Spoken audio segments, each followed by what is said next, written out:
How to log into Amazon account. Let's get started. Launch your preferred browser. You can use the web version of Amazon or also you can use the app to log in. For this video, I will be using the web version. After you open any of the browser, at the top you will see the search box. Over there type in Amazon login and search for it. Different website links will appear.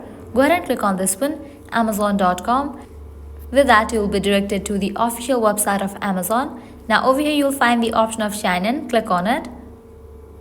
You will be directed to the login page. From here, check in for the option of sign in and then provide your email or phone number linked with your account. After you type in your email or phone number, click on continue.